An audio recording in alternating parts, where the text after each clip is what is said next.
Okay, hello and welcome to Bangers and Trash, where we've come off of watching the best and worst films of 1878 and 1955, as rated on letterboxd.com. Leave a like if you would. How mad are you about King Dinosaur, Nathan? It's a good start. So I'm King Dinosaur had some problems, right? So I think we talked about this a little bit when we talked about Maniac, right? Animal violence. King Dinosaur, Yes. there is a point, and I kind of want to start with this. So there is a point in this movie where I'm 99% sure that someone literally throws an iguana at an alligator. Yes. I, Yes. I looked it up, that does happen. Multiple animals just thrown at one another to fight, presumably to the death. You see real blood. So like this movie, right?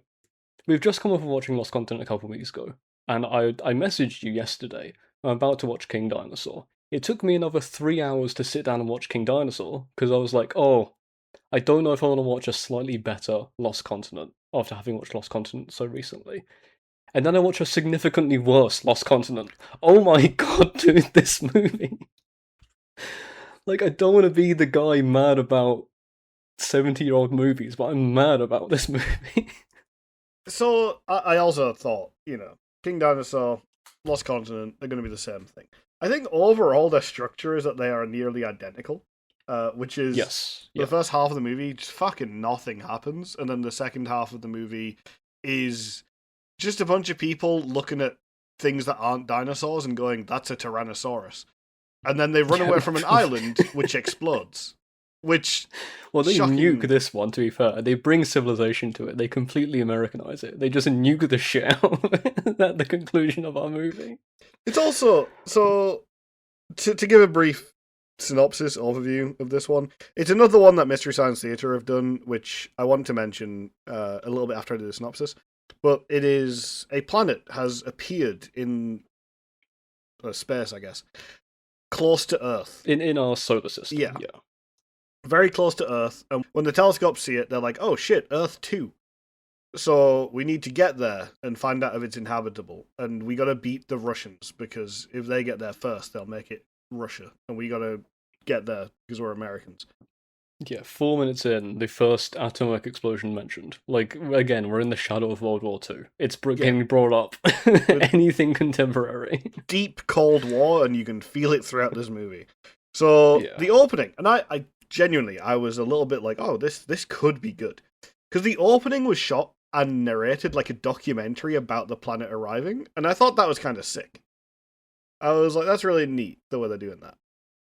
It was shot, yes. It was not shot for this movie. You aware of this? No, no, is it just stock footage from like documentaries? First 10 minutes is all stock footage from like other various things, and I want to say of the 63 minutes in this movie, like roughly 25 is stock footage. Wow, okay, Like the first 10 minutes is literally a planet's appeared. We're sending a rocket over there, badly composited. Stock footage, landscape is stock footage, the stars are stock footage, the machinery is stock footage. They have 5-second cut ins of the actors to say, and this character is doing this. Names are completely forgettable, they're just nobodies, they got no personality.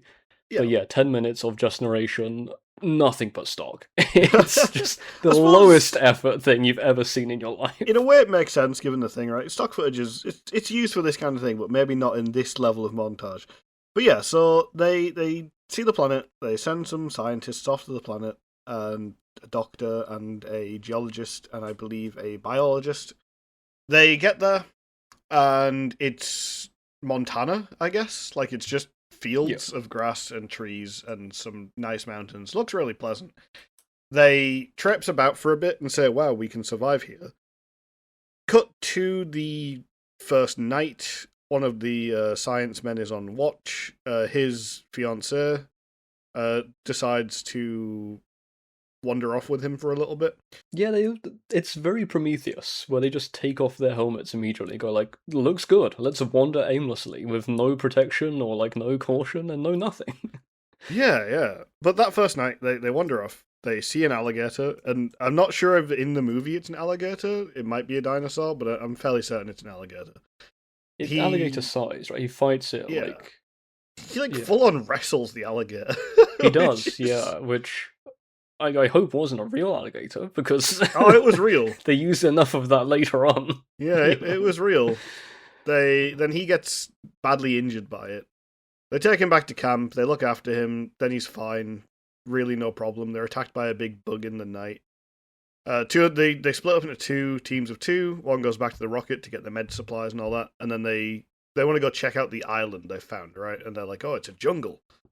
Well, hold on, because I want to bring up that bug. I want to Oh bring up yeah, that yeah, bug the very bug, the quickly. composited in bug. So, yeah, so like we're used to compositing, and we saw a bit of it in some of the other movies we've seen, like in It Happened One Night. You have a lot of rear screen projection, which is an early film version of compositing, where you're putting video onto a screen behind the actors, so it looks like they're driving typically. Yeah. They filmed an ant here, who is moving towards the actors is what's supposed to be happening. It very much looks like they just put down the film reel, like stretched it out and cut it out with a scalpel, because you can see the background Yeah, yeah. through. Like, it is like you've gone into your editing software and tried to do a green screen chroma key and made the settings intentionally just the worst you've ever seen. It's a shit post. It's YouTube poop. it's it's just so badly done, and like, surely there's an amount of pride as a filmmaker where you look at what you're doing and you think, maybe I shouldn't do this. Maybe I should make something else in my life. So that's the thing, actually, right? Who directed this goddamn movie again? I've forgotten his name. I hate him. I hope. Well, I'm glad he's dead. He might not be 50s. He could be like No, 100 he's years old. definitely dead. King Dinosaur, directed by Burt L. Gordon, who, from what I looked into, did nothing but this garbage. He's still alive, There you go. Told you. but you motherfucker. No, sorry, he died 2 years ago. Okay, good. Okay, good. So, actually, right, I'm gonna give up on the synopsis. I think it's gonna be better if we go blow by blow. So, the one thing actually, while they're resting, and the animal thing really threw me off. Right, not just the animal violence, but just the use of normal animals on this planet and grass and trees and things. So I made a note, and I wonder what you think about this. Why do you think the framing, and I don't have an answer for this, I didn't go that far into my research, but why do you reckon the framing isn't, oh, a lost continent, or, oh, we're underground, or, ooh, we found a island somewhere off the coast of some, country? Why did it have to be a planet? I think it just has to be like the post World War II space race atomic fervor, because this, similar to Lost Continent, though somehow even less time, was filmed in 7 days. 7 So days. this is very much a we need to take advantage of the zeitgeist as quickly as possible, and oh boy did they ever. You get your friends, employees, whatever, in for a week, you just pump it out, you do it, go. And with the stock footage, you don't need to spend any time in the editing bay either, right? This movie would have been done within weeks, if not months. Yeah, I was just trying to work out kind of when the space race began. And I think it's 1954, 1955. So that would make sense, right? If it's in the mind, and they just want to do a movie, everyone's thinking about this. It's a perfect thing, like you said, it's in the zeitgeist that going to other planets is a big deal. It's just so strange that they chose to make a movie that was so clearly on Earth. They didn't even go to a rocky barren, to make it look like a planet. I mean, obviously they decided no, they went to a green. place where it's a place where I've probably had a hike. That equivalent level of yeah, aggression from the wildlife. You can see paths. There's trails where people have been walking. They just went to a national park half an hour down the road. It looks like. Yeah, it's so strange. It just seems like the framing mismatches there, because obviously, no one held a gun to his head and said this has to be space. They could have decided to have the film narrative match what they had available to them, and they just didn't.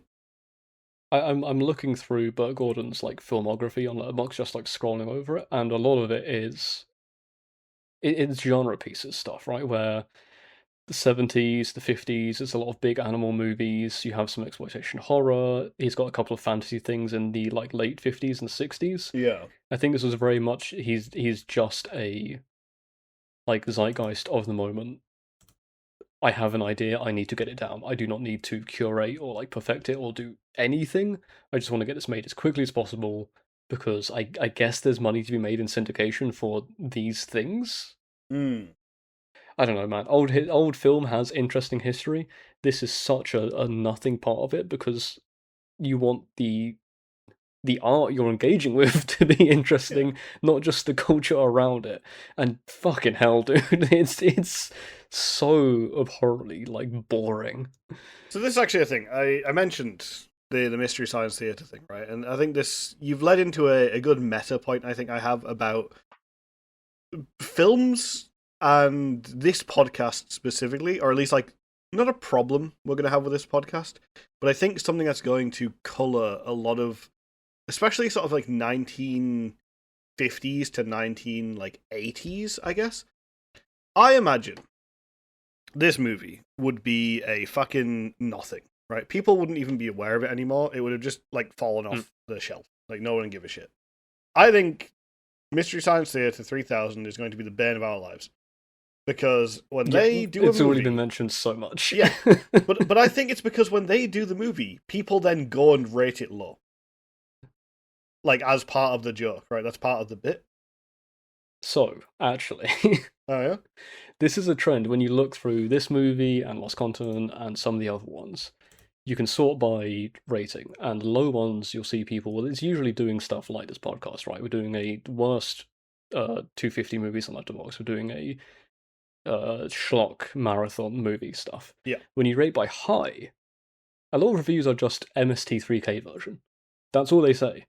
Just to say, like, I watched Mystery Science Theater, I thought it was funny, I'm just logging right, it for Letterboxd. All of the bad reviews, I think they definitely came from the awareness of MST3K, but they don't explicitly reference it yeah. as much as you might think. It comes up, obviously, but No, that makes they've sense. highlighted it in a way where it makes it visible because, like we said in the episode 0, I don't know how much a thing needs to be rated to be even like present on Letterboxd Yeah, because it's happened before where the movie has changed between our finding it and going to talk about it, right? Because there's been more ratings, I guess. hmm So they're definitely highlighting it in that way, but I don't think they're actually skewing the projected quality of these things. yeah. I suppose that makes sense, right? It's like if it is trash, it's going to get flagged as trash. It's an interesting one, right? Because obviously, worst movie is such a nebulous concept in the first place that the bottom like 50 movies could all probably be considered the worst movie. So there is a little element of like which one do we land on, and I think the Mystery Science Theater is what gives them the little bump to become the one that we land on. Just because they end up Yeah, having more reviews, and more of the reviews are going to be negative. Because with this one, I mean, you can see why, right? You mentioned it before. A lot of the 50s and 60s are going to be like monster schlock horror, where the monsters are either just the shittest stop motion you've ever seen, like Lost Continent, or in this case, an iguana. Right? It's not going to be anything too interesting. Okay, that reminds me with this one. Another note of mine. It would have been fun if this movie was done with puppets. I get why it wasn't. That would have costed a lot more yes, money. yeah. But it's the kind of thing where I'm sat thinking, like, all this needs is a guy in a rubber costume or some really shit rubber puppets to be campy and a bit more fun. And instead, it's like animal violence. Yeah, and the creation of those things would have also made something interesting to talk about, no doubt, right? I think back to Ice Cream Bunny, how much of a psychopathic movie that was, right? Where Yeah. you look into the history, it's this amusement park where they're making content filler, but like they're low budget and they've got no time and no one gives a fuck and they're panicking about Disney. There's so much to talk about of Ice Cream Bunny that is attached to this baffling movie, right? But this is not even confusing. You can look at it and you go like, I get it. I get why you're doing it. I understand what's happening on the screen. There are no questions being asked. There are no satisfying answers being given.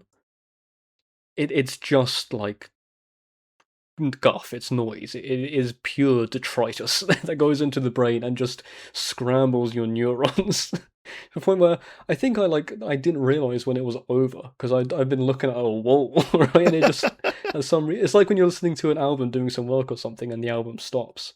You don't realize you've been in silence for half an hour, right? I was just so out of my own mind. That when it stopped, I was like, oh right, it's been over for a couple minutes. I need to go back to it now. So it's interesting because it actually has. So with Lost Continent, right? To start this thought properly, Lost Continent had a kind of inciting event, and you had something that they needed to do in order to solve the plot, I guess.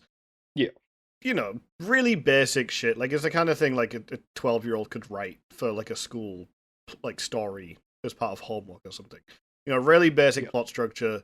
There is problem. There are protagonists. They want to solve problem. Problem is solved. Some shit happens between the start and solving the problem, and then some shit happens after they solve the problem to tie everything off in a nice bow.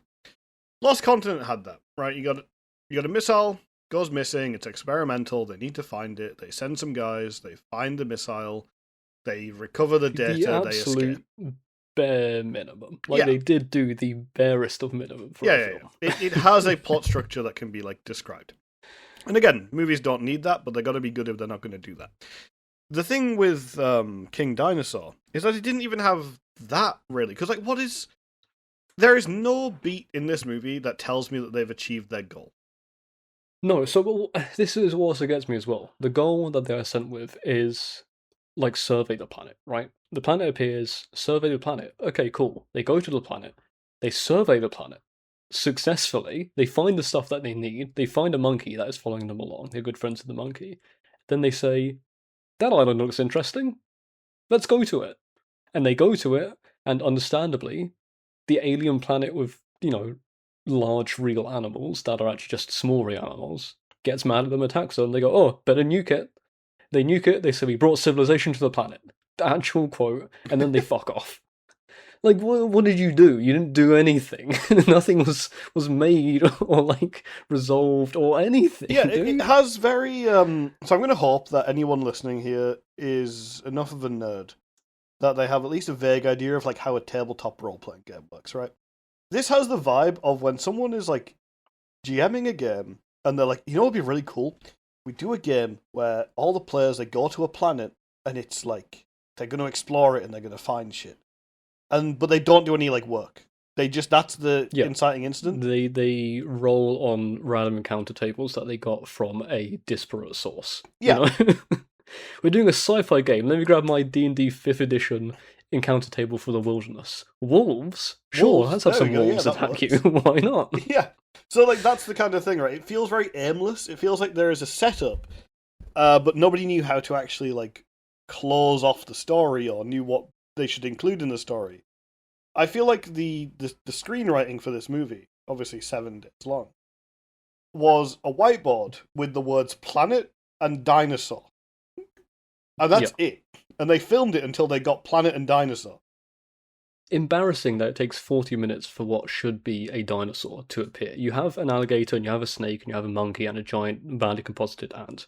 But in terms of like the context of the movie, there is no dinosaur for 2/3 of this movie. And, I'm watching Godzilla. Godzilla doesn't need to be in the entire movie, but you should establish that Godzilla is a presence early on, right?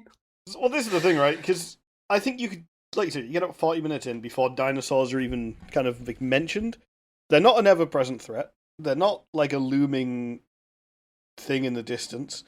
It is just... there are animals, and this is a planet, and we're walking around, and then we happen to bump into an iguana. And it's like, why is it King Dinosaur? I mean, I know why it's called King Dinosaur, but they say it. Yeah, they title drop it at one point, don't they? Yeah, so there's a point where 2 of them have been trapped in a cave by the iguana.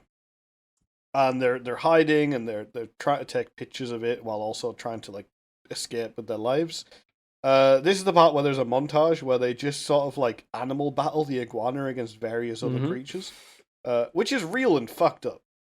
But they do atrocious this. movie. Like just the when I realised I was just watching actual animal violence, I'll admit I skipped. I want to say a good 5 minutes of the movie because I don't care to watch that. I'm not a live leak edgelord, right? I'm not. Let me see some real blood. And okay, I want to bring this up actually because I made the point. I said when we watched Maniac that, like, the real animal violence in there, again, we are so far removed. Praising the movie in any way is not going to affect anything. Everyone involved is dead.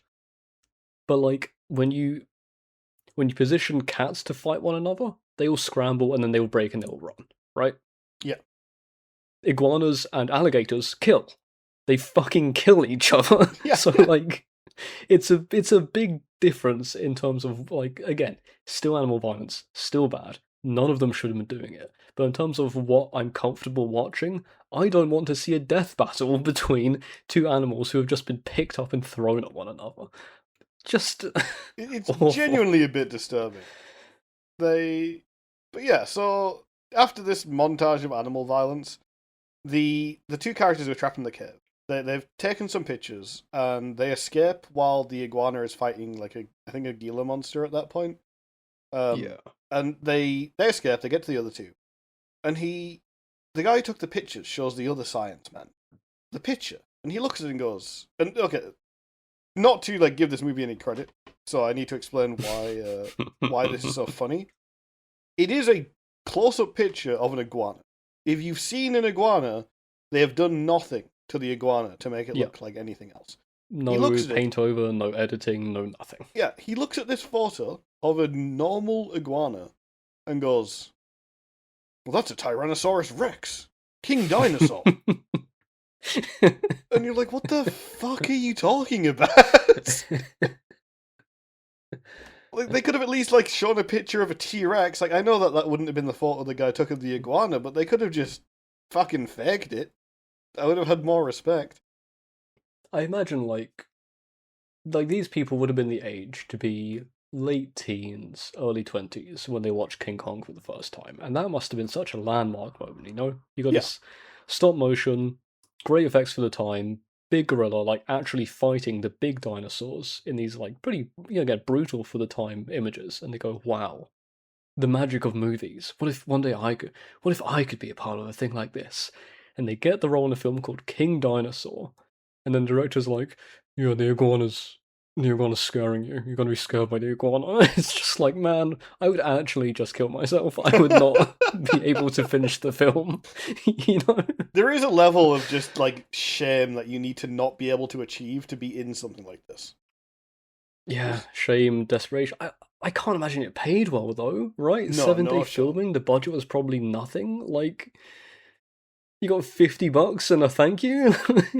Unlike even said Lost Continent, there were no sets. Like this was just out in a Yeah, just field wild. somewhere. Yeah. Yeah. They didn't even do anything to the field to make it look alien. Look, I will say one thing actually. One thing I did like the design of, and I can't imagine anybody who was part of making the movie can take credit for this, except for the person who purchased them or loaned them, more likely. The Hmm. spacesuits are pretty sick.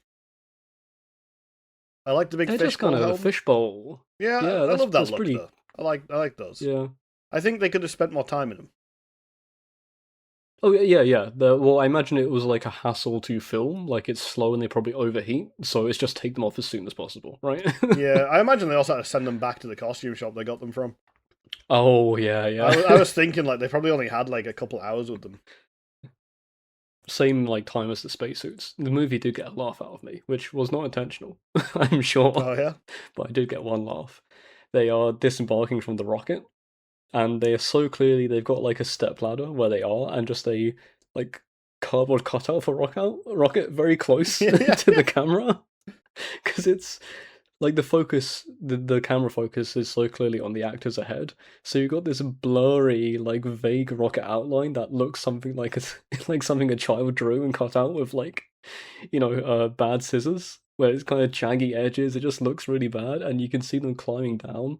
They're climbing down the inside of the edge of the rocket. Yeah, It just yeah. looks so shitty. And if it was more of that, it would be like cool. A little bit But charming, it's a little bit just scrappy. people. Exactly, yeah, right. But instead, it's just people walking around a relatively nice looking hiking place, going like, geez, I can't wait to get home and see the honeys again. Oh no, a lizard. Yeah, yeah. I will say actually, very similar. I did laugh at the rocket disembarkation, but not because of the bad cutout, but just the image of someone in a full spacesuit climbing out of a rocket onto a normal field was Yeah. really funny to me. Like it just absolutely like scrambled my brain for a second because I'm so used to the idea of like a rocket disembark. they're doing it onto rocky terrain. Like, it looks like something out of, like, Mass Effect or Alien or something. Yeah, or, Yes, like... yeah, yeah. Whereas this is just... They're climbing out of a rocket onto a field. Like, they look like the aliens. Like, it's... It's really made me have an appreciation for, and already had an appreciation, but a deeper appreciation for Star Trek. Yeah. Because every episode of that show is made on low budget, no time, writers who are probably a bit sick of it, actors who are starting to not care. But it fucking tries, man. Like, even early TNG and some of the original series, these places, they don't look totally unique, but they at least tried. At least they found a quarry outside of LA, right? Like, that's the difference. Yeah. They found something rocky. So when you could say it's a alien planet, you can go, Vasquez Rocks looks a bit weird. Oh no, he's fighting the Gorn, an alien, a lizard. It feels like, oh, that's something. All this movie needed was a couple guys in rubber suits, a couple puppets, and it would have been camp fun. Also, more interactions with the monsters, as they would have been if they were puppets and things.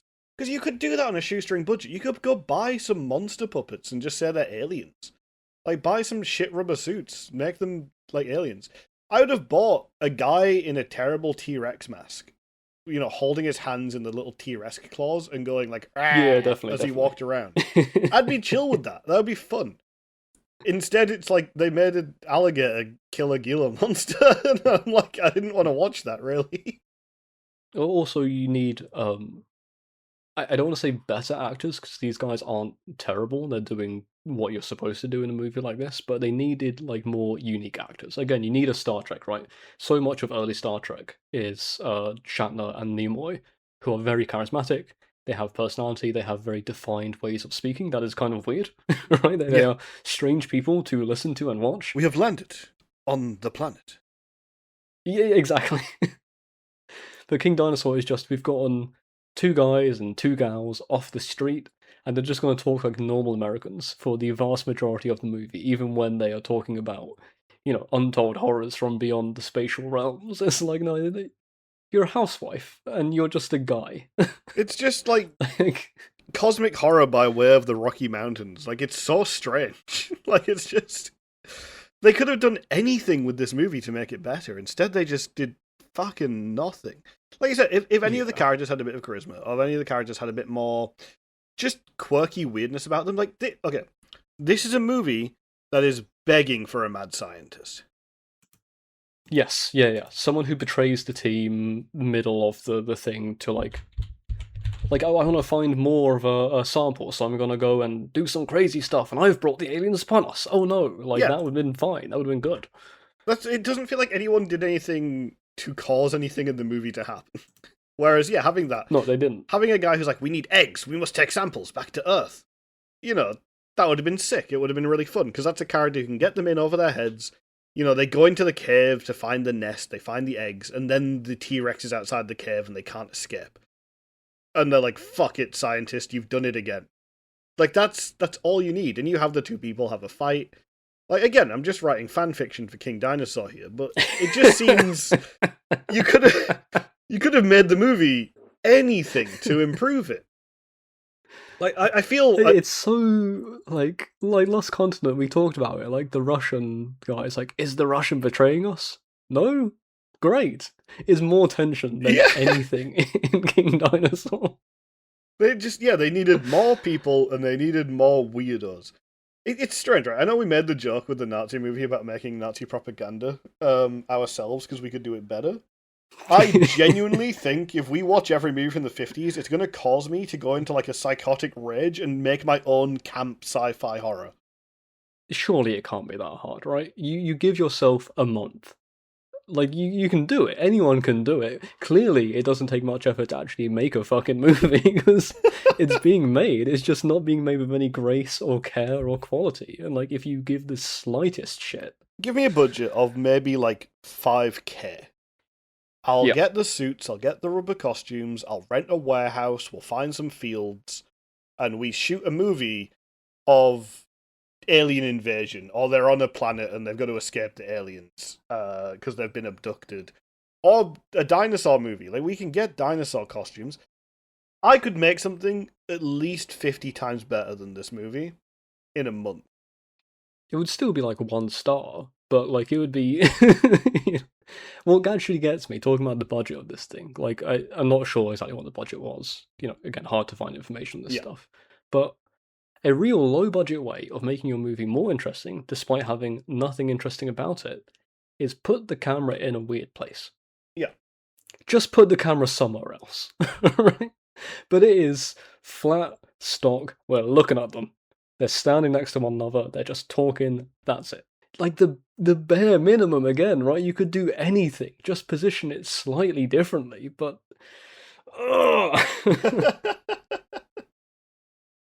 It is just strange. It just feels like a movie where, again, I guess we said this about Lost Continent, and I feel like we're going to probably say this a lot about these sort of 1950s to 1970s terrible sci-fi like creature features. I think late 60s gets more like psychosexual, like weirdo drama, just done really poorly, which is going to be way more interesting than any of this fucking Yeah, because these like they really do feel like they're made with no care at all. Like they didn't give a single shit at any point in the making of this movie. And I would feel a bit bad if it turned out the director really did care, but was just like a dumbass and couldn't do it. But it's just like you can see it. You can watch the movie and go, "This is dog shit. What are we doing here?" Yeah. Like, I don't know, man. Well, I mean, we're definitely going to be seeing some more of Burt Gordon's work. So, hell yeah. Was he get ready for that. Was he quite prolific, or was he? Yeah, I think it was 25 films on Letterboxd. Most of them were in this, like early 50s to like early 80s realm. And all of them are like massively critically panned from what I've seen. No one likes any one of his films, so it's just it's this format over and over and over again, is my understanding. This was his first movie, apparently, which is interesting. No, not really? interesting that it's his first movie, but interesting that they let him make any more. You'd have thought they'd have seen this shit and gone, "Hey, dude, maybe you should find a different job." Just take him out and shot him. Feed him to the alligator, dude. Make him fight the iguana. Earliest first movie. This is his second movie. Serpent Island was his first one. Serpent Island. Which is another 63 minutes, made for television schlock. I'll give him this though. At least they go to a Caribbean island, right? It's not a sci-fi. I reckon masquerade. The snakes are actually snakes as well. Yeah, probably. I'd hope at least. What was his highest rated movie? Is The Mad Bomber, also known as The Police Connection, with a 3.2. Not starring anyone whose name I know, so I don't think he ever broke out of making this low budget guff. Schlock stuff. I mean, that one doesn't sound like a creature feature, at least. No, it's a Los Angeles detective track down a serial rapist who may not identify or a mentally disturbed bomber. Yeah, there you go. The go. pitch there is at least more interesting, right? Like, early, mid-70s cop drama exploitation schlock could be, like, more fun. Have you seen the tagline of that movie? It will blow your mind? Pretty good. No. I found a better tagline. It's from a different poster. Oh. The one where it's being referred to as the police connection. A 38 slug works better than any judge or jury. Fucking hell.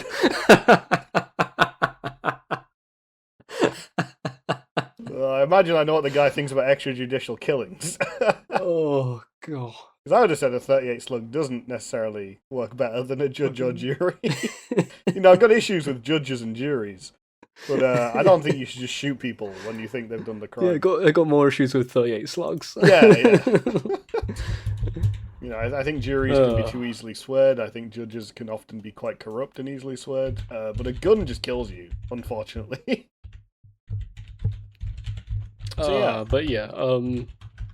King Dinosaur. Not worth watching, even like the Mystery Science Theater one. Like, don't put it on. It's just not worth. Yeah, I mean, so there's actually one thing I wanted to mention about King Dinosaur, and I think it's going to sum up the whole thing, right? Of the cast of characters, there's the narrator, there's the 4 scientists, and there is the little, I can't remember if it was a monkey or some kind of like mustelid, like a weasel, or Yeah, I some think it was other. like it was using hands, a monkey or an otter or like something. Yeah, it's a small mammal, right? The only character whose name I remember is the small mammal was called Joe. Yep. I'd no one Come at on, any Joe. other point had any name or connection. And I'm not like an uwu little animal guy. Like, I like animals as much as the next guy, but I'm not the kind of pet the dog millennial freak. So Yeah. like that's not me being drawn to the small animal and going like, oh, it's Joe, I love Joe. It's just Joe is the only character that I remember. Yeah, I sometimes I write down names, especially for the old movies, because they have a real bad effort of like not having you learn the characters' names.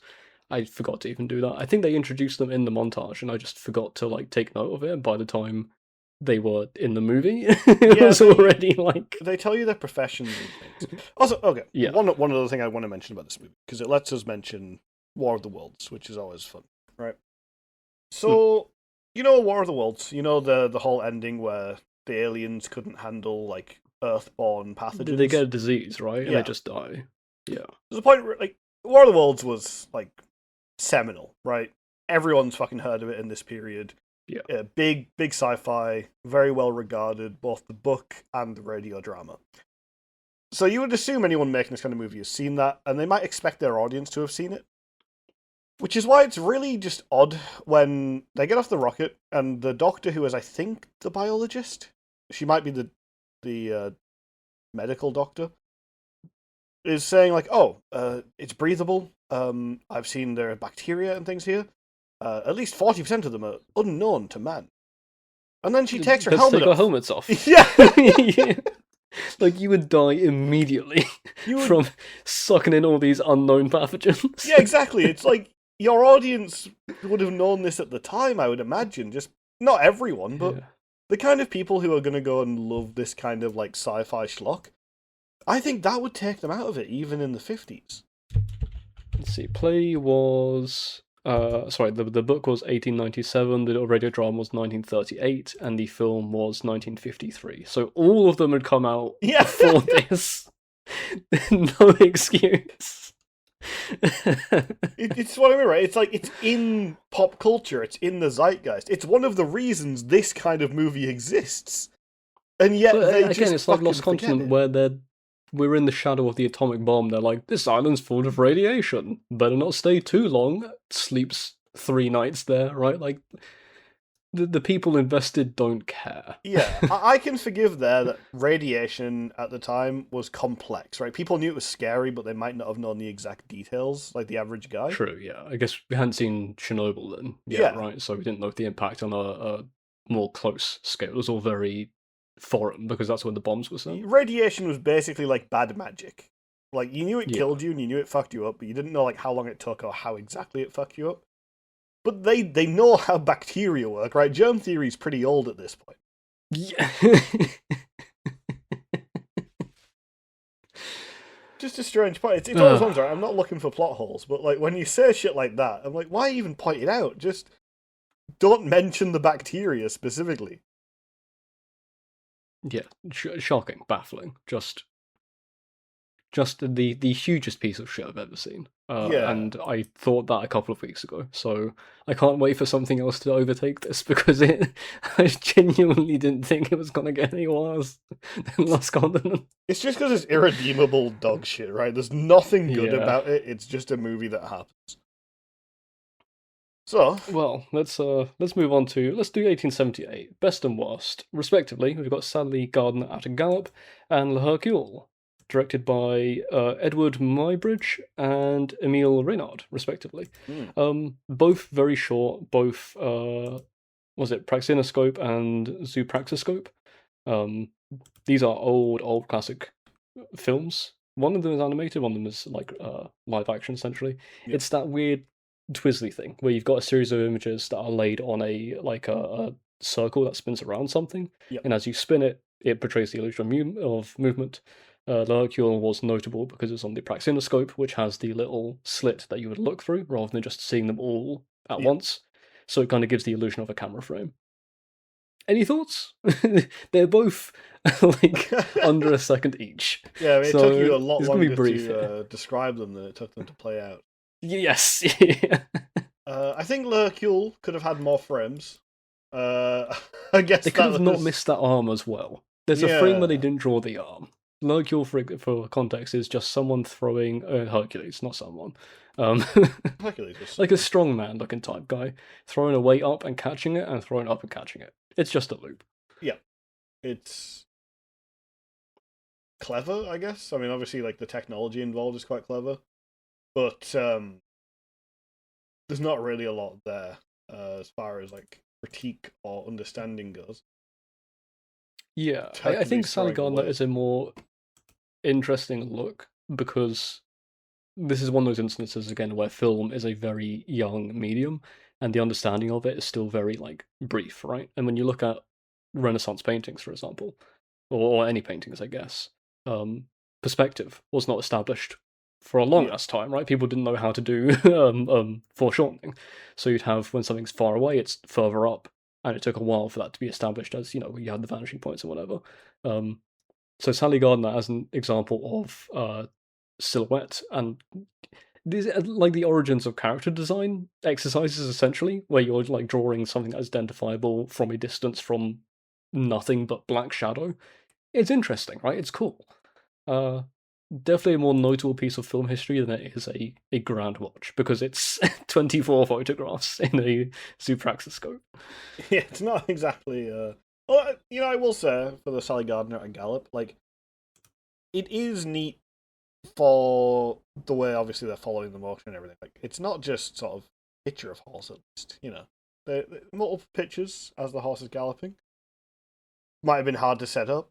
Probably has like cameras in series if you're thinking about it, as the Yeah, horse is so running cameras past in them. series with thin tripwires that was set, so when the horse hits them, it snaps the picture there. Yeah, So a lot of like intuition about how to actually film something like this, which I have no doubt, affected film going forward. This is one of those landmark things where the film doesn't exist as it currently does without something like this, and anyone else could have done it, but these people involved did, yeah. and that's cool. So like the actual solution to figuring out how to do it, I bet that was a really interesting kind of theory crafting for them. Just sitting there and going, like, how are we going to plan this out? Because Yeah. horses move pretty quick. You've got to work out how to get the cameras set off. So the tripwire idea, quite cool. Well shot, like good I think quality they had to photographs. like figure out the speed of the average horse or of this average horse so that you could pace it appropriately. Because otherwise, you would take pictures where it hadn't moved enough or it moved too much, and it was going to seem jittery or jumpy. It is shockingly smooth for being what I think is the first example of horse on film, right? Like, Yeah, there's two versions: one where it's standing, which kind of ruins the illusion, but where it's just galloping, it looks like a full-on gallop. It's cool. It's cool to see early film uh succeeding, right? Because L'Hercule is like 10 frames, misses an arm, and the throwing, the arc isn't very well depicted. This is like fully realized for what it is. yeah. It is cool. It's worth going and checking out if you didn't look. It will take you very little time to do so, so we would Yeah, recommend it. yeah. I know. I do enjoy seeing that kind of old, early photography for it because it's neat. Seeing what it became. Like you show someone from then what movies became, and it blows their fucking mind. Yeah, definitely. Yeah, it's. I think it's easy to hear about a lot of these early film things and not actually engage with them, right? You know Yeah. that exists, so you go like, "Oh, that's nice." Maybe you've seen the poster because it doesn't take any time to, find the GIF and watch it. But I don't know. You probably should. It's cool. It's also neat, Not like, much else to say. it's such a truism, but like, when you realize or when you think hard about how every film is just a series of pictures, like, there's no motion there. This kind of like old one does give you an appreciation for that when you think about it a little bit harder and go like, oh yeah, my brain is just easily tricked into perceiving motion. Like, Yeah, this is yeah, that's a true. rapid fire series of photographs. And like everyone knows that about film, but when you really think about it, it's kind of interesting. Human ingenuity is Yeah. a thing to be admired So when if you actually someone like. worked out that if you show someone a bunch of pictures real fast, you can trick their brain into perceiving it as like live action. And Yeah. because of that, we ended up, we start with the horse, and then we get to like House MD. Truly, how far we have gone. Take it back, dude. Put the horse down. Wanna find You a misstepped house? somewhere. There's got to be a better example you can go to. No, I thought that would be the funniest one to use. I was thinking of like TV shows. That would be a good one to throw out that everyone's seen. You know? I had to stop myself from saying Columbo. You can do Columbo. I'll permit Columbo. Yeah, yeah. Oh, and hey, there's a list here on Letterboxd of 2022 movies where Sally Garnett Gallop appears. There's 2 movies in there. Wasn't it one? I think it appears in Nope. Yeah, Nope, it's a big like plot point. Yeah. And Babylon, which is a film about early film, I'm pretty sure. That makes Yeah, sense. film in the 1920s, so Yeah. that makes sense it'd be in there. Yeah, I've not seen Nope. I just remember seeing things about this being in it. Seen Kiki Palmer talking about how it was her ancestor.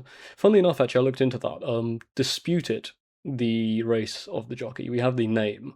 So yeah, the name of the jockey is Gilbert Dom or Gilbert Dumb. That is partially disputed. In the silhouette and some of the negatives, he looks more like a black man. In some of the negatives that are like been made visible, he looks more like a white man. Hard to say. I think there's probably some historical precedent for him being a black man, which again is notable, right? If it is true. Yeah. Early. I think as we've seen so far, cinema, film, very like white-leaning medium. If you take the like popular perception of stuff, but black people were involved in it. You know, people of color were involved in it from very early origins, and this format isn't the best to highlight that. So taking the moments where you can to acknowledge, like, hey, you know, maybe disputed, but no doubt there were black people in cinema and film at these early points. Yeah. Strange people online will tell you otherwise to try and trick you into thinking there was no culture about it. But like, I feel like the insecure white man disputing that it wasn't a black man almost makes me think it definitely was a black man. Just because that's you know, how they. I don't know if this is insecure weirdos or like actual historical stuff. There's a long like discussion on it just because for historical precedents, like it's good to make sure you're informed. I don't know is the answer, but it might have been, which is cool if it is. Yeah, it's neat. It's good. Yeah, I noticed that with some of the other older movies we've seen. I do like my perception being challenged there because I did think a lot of the time like people were excluded from film. I wouldn't have thought that like only white people could make film, but I might have thought that white people would only like to show white people in film. So it's interesting. Yeah. I mean, the one that threw me off to kind of go back to previous episode, there's a black guy in the Nazi movie who wasn't really portrayed well, but was nowhere near as negatively presented as I would have expected from a Nazi film. I honestly still like remember. A caricature of a person, like he was quote unquote the Turk and stuff. But like, it was strange that he was there. I felt because obviously that means like the Nazi. I don't know if he would have been paid. I would assume, but I don't know. It's very strange. It was that did strike me as odd. Important. I no doubt there is a like very interesting historical thesis discussion to be had about the role of like black people and people of color in film history, including stuff like Sally Gardner and like Judsus. Yeah.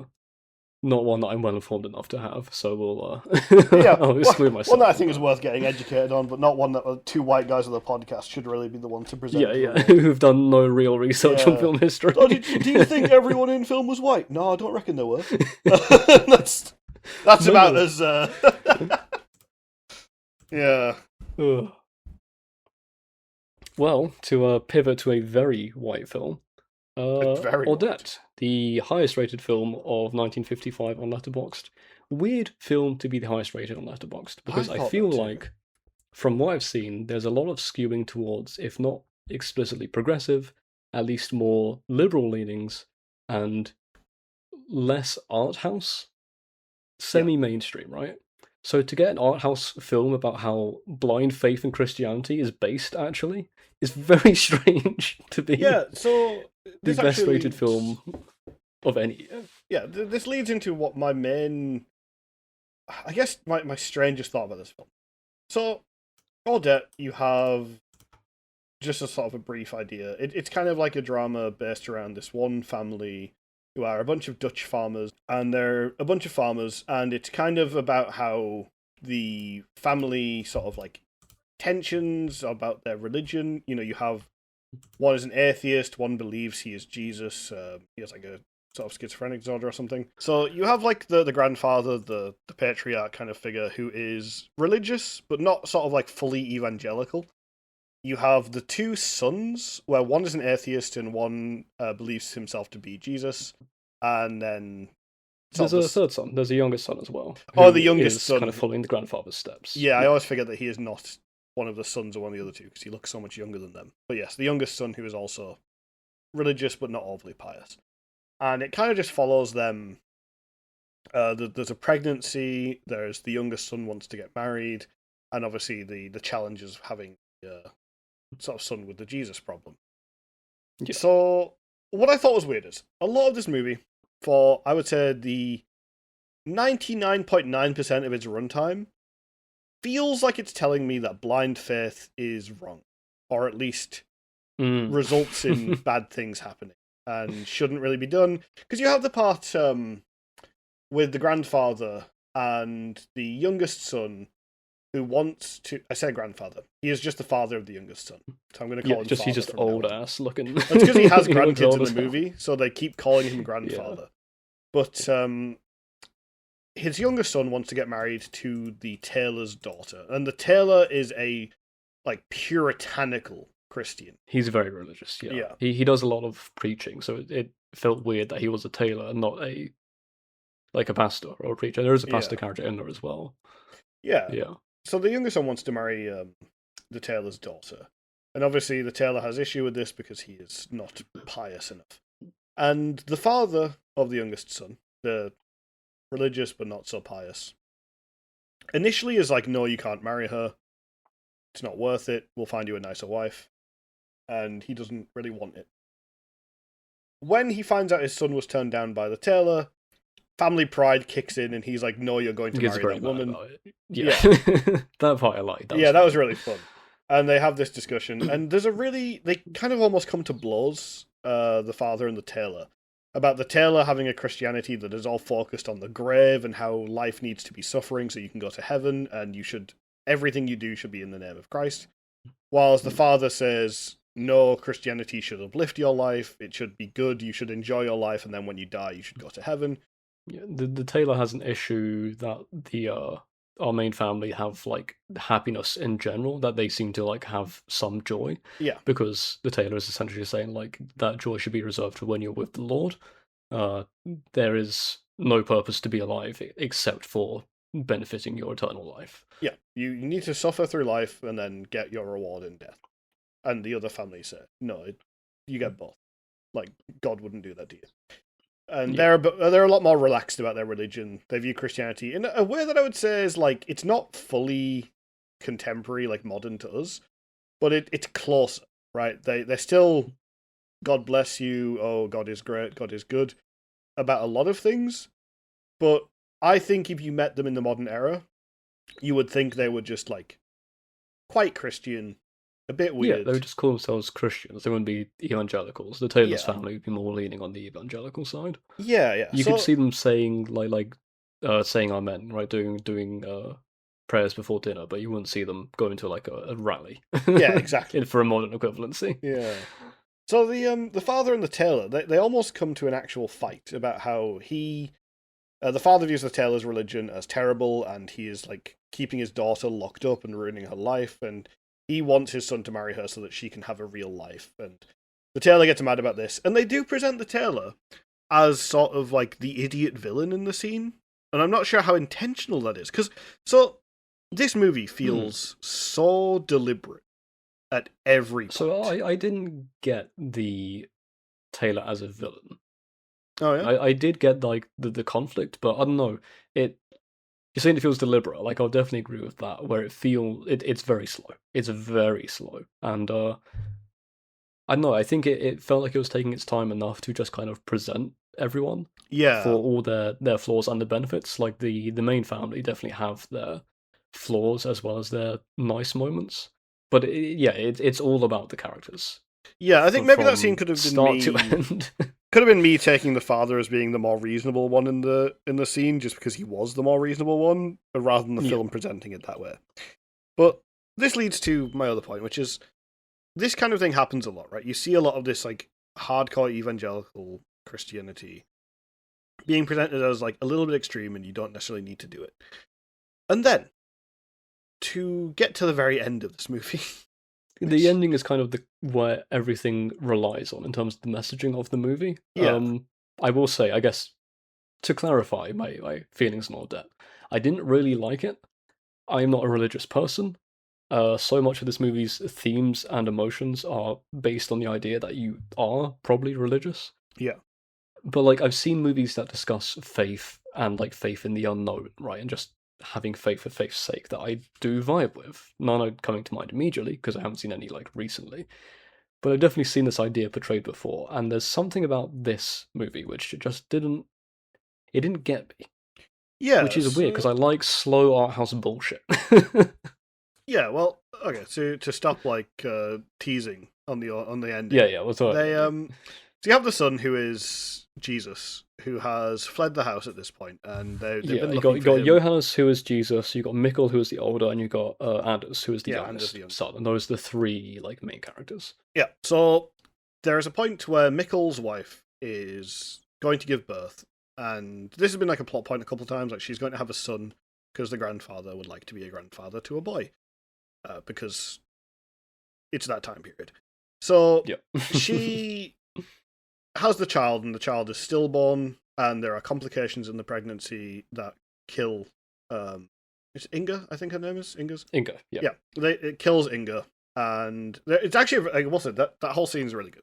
The birthing scene is like very tense and uncomfortable and kind Yeah, of it gets across that tragedy, like the mundanity of tragedy in a way where really hard to describe, right? But like when you've got someone who is on the precipice of death who finally dies, it doesn't hit you like a truck, right? It hits you slowly. And like I've had family who have died in this kind of way where for the first couple of hours you just kind of it doesn't hit you. You just wander a bit aimlessly. You do like normal stuff as it kind of sinks in, and then it hits you 5 days later, and then all the emotions come. Very well depicted that sort of discomfort of tragedy. yeah. When they come back to the house, and obviously the complications are there. The doctor is doing what they can, but a lot of people just can't do anything. So there's a lot of aimless. Will she? Won't she? Like survive? But they can't. They just have to kind of wait to see if she dies, and it's it's very uncomfortable, very tense. And I think it's really well done that she initially does survive the childbirth. She starts sleeping. The doctor comes out and says she's fine. She's going to live. She just needs to sleep. And they're all really happy about it. And there's coffee is served. Everyone's happy. The doctor and the pastor then leave. And a couple moments later, Mikkel comes out of the room and says that she's died. And really well done, really well paced, because it drags it out enough that you feel like, oh, okay, she's survived, thank God. And they give you that kind of reward scene where everybody is happy, and then she dies. And I think that made Yeah. it work a lot better. Really well shot. I mean, every frame in this is really well shot. To be fair, like they cared a lot about the camera work. But Okay, so I want to bring that up later, but we'll talk about yeah, that yeah. later. We'll get to the ending. So you have the son who has been portrayed as again like mentally ill. He thinks he's Jesus, and he says, "Oh, she'll die, but don't worry, she'll be resurrected in 3 days." And he's told the kids this, and they all believe it. And everyone's like, "Johannes, please stop! You're making it worse." Everyone's upset, and they do present Johannes as like genuinely just disconnected. He doesn't know what's going on, and he's just rambling. Yeah. Then he goes missing for a few days, right? Like he just kind of vanishes.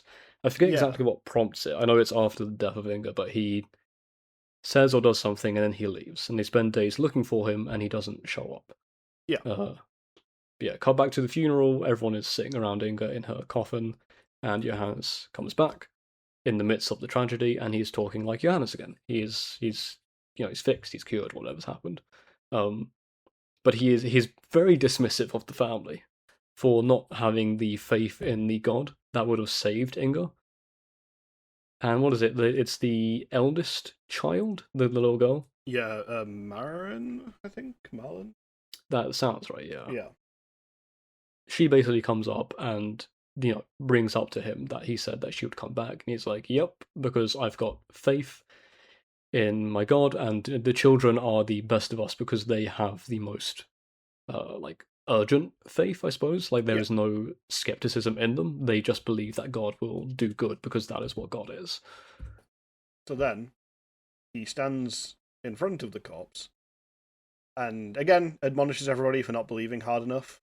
The eldest daughter, she says, do it, be quick, please do it. And then he says, if God is willing, then he will tell me the word, and I will. He says the word, and he says to Inga to rise. And then she comes back to life. Turns out, idiots. They should have had faith. Yeah, every So one of this is those the fucking issue, morons, right? dude. Like, Idiots, the lot like of them. it's Why weren't they it's pious? it feels like such a grounded, real movie with this like air of vaguely supernatural. Because like Johannes he thinks he's Jesus. There's a few instances where he is like prophetic. When the birth is happening, he says like, "There's the man with the scythe and the hourglass. Can you see him coming?" And then the child, dies in birth, and he says, "Oh, he's leaving, but he's coming back. I can see him there entering the room where Inga is now." And then she dies, right? So there's some supernatural element to it. But for it to be such a straightforward, like, you didn't believe hard enough, moron, that's why your wife fucking died, it just feels like, huh? I genuinely thought it undercut the whole movie.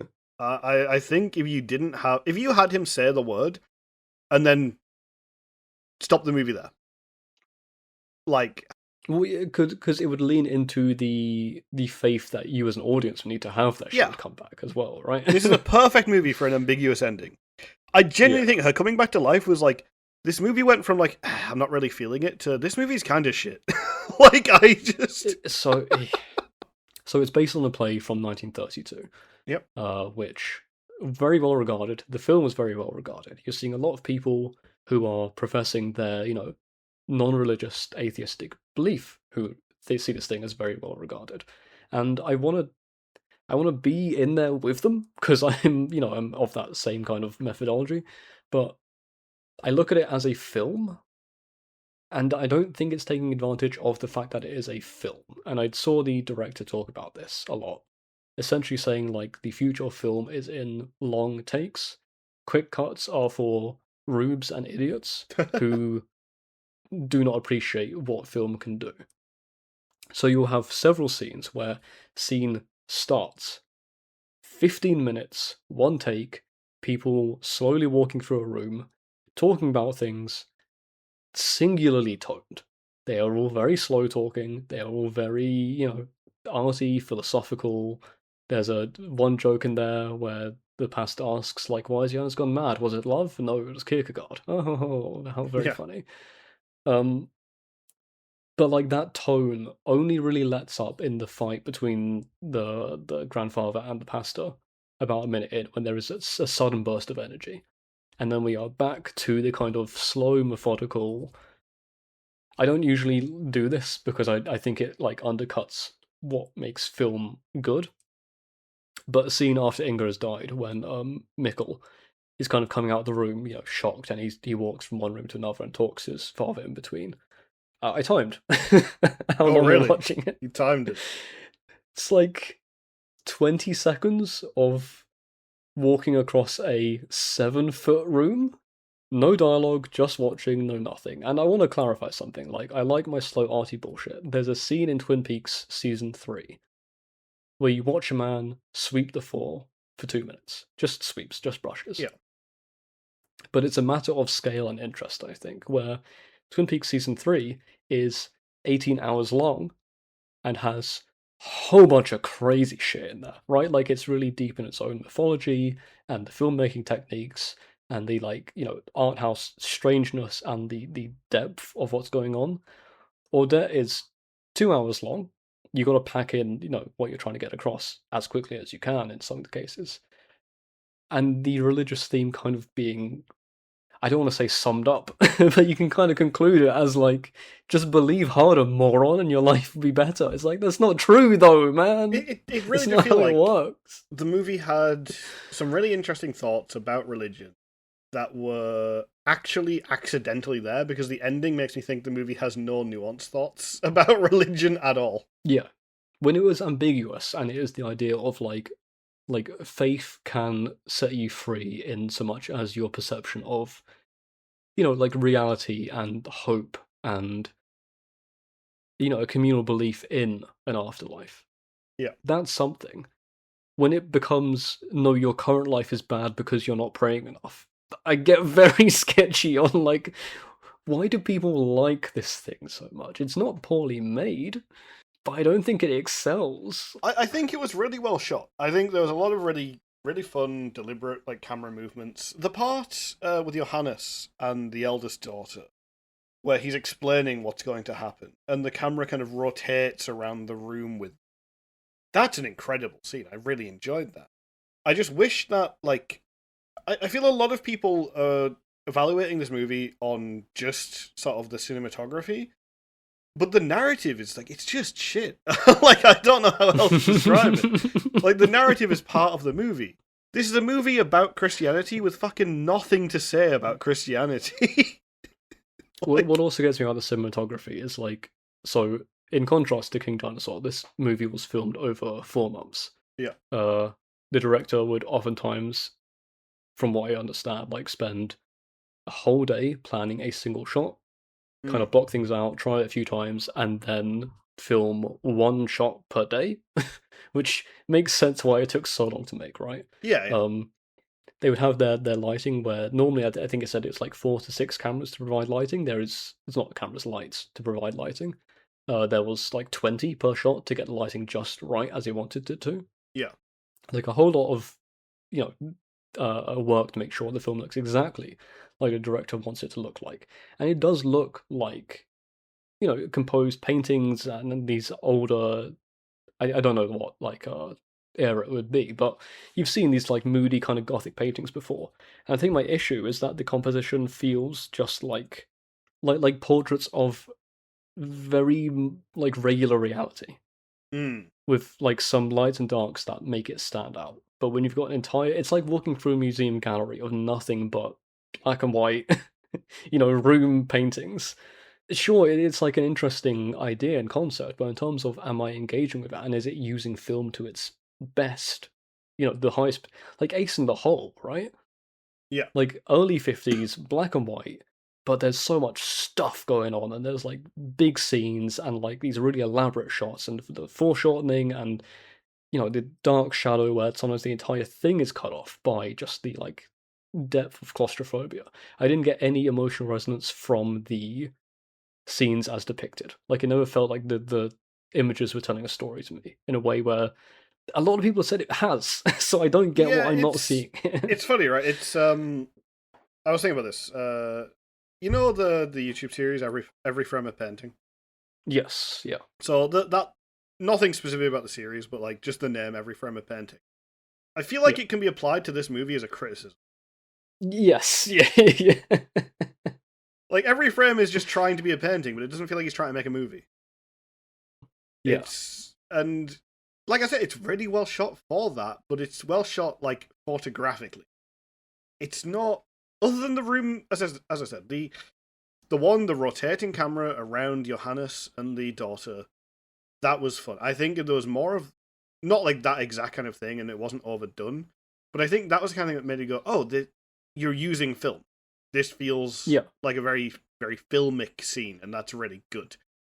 But a lot of it didn't. A lot of it was just like, we have got people moving, and like you said, it feels like an old Gothic oil painting where the people are moving around. But that's not movie. That's like Harry Potter.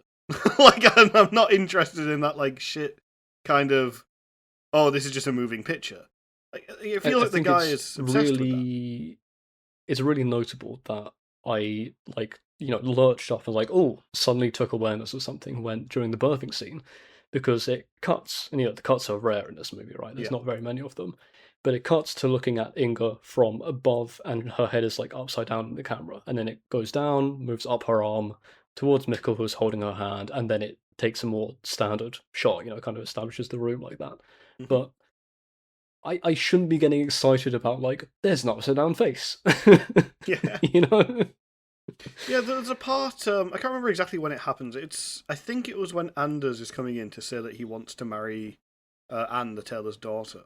Yeah. He enters the room and the camera is on the door he enters, and then the camera sweeps to the other side of the room, and then as the other person starts talking, he then re-enters the frame. And I was like, that's really clever. I like that. Mm. Like, it's really well established. A lot of the shots are like this. Like, a lot of the shots, I think, taken in isolation, feel really good and feel quite clever. They are fun to watch. But when you piece the whole movie together, it's like someone... I hate to give this kind of criticism, but it feels like a piece done for a dissertation to prove you know how to do shots. Right. like there's like a checklist of like, well, we need this, we need like a sweeping shot here, we need a static camera shot here, we need like to be able to get the camera moving across the dolly here.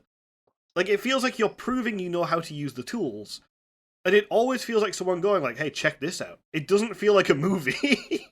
It is strange, isn't it? Because I was thinking about this as well. Like, you look at something like Nobody Knows, which we watched last week, which, in terms of like tone and pace, anxiety, pressure, right? Yeah. Not dissimilar movies. Both are very slow. Both take their time. Both have characters talking half naturalistically, but a bit slower than people really talk. But that movie has so much. It's like discrete cameras tucked into places you wouldn't expect, zoomed in to be really claustrophobic and uncomfortable, and this like voyeuristic aspect where you're seeing something you shouldn't, you're seeing something too personal, and you're seeing something that really resonates with the themes of the movie. And I don't think the theme of like, can faith benefit you in this world and beyond, and should you believe in God simply because you know that he is good, is benefited by like put the camera down and just move it left and right. yeah. I think that's why it feels very like film student. Like, it does feel very checklist to me for, I think, that kind of thing, right? Because they're not... I don't know that any of the shots really felt connected to the scenes they were in thematically. Again, except that one with Johannes and the daughter. That is the only scene I think was sort of genuinely like, oh, I get it. Everything else, I was like, oh, that was a cool, that was a fun camera movement. Or, oh, that's a good camera placement for like getting this wide shot, like of the are they moors? The kind of grassland areas. The one where you have Mori. Yeah, the one with the clothesline and the stairs that go up the hill. They use that one a couple times as a way to kind of show people leaving the house and a bit of like isolation and stuff.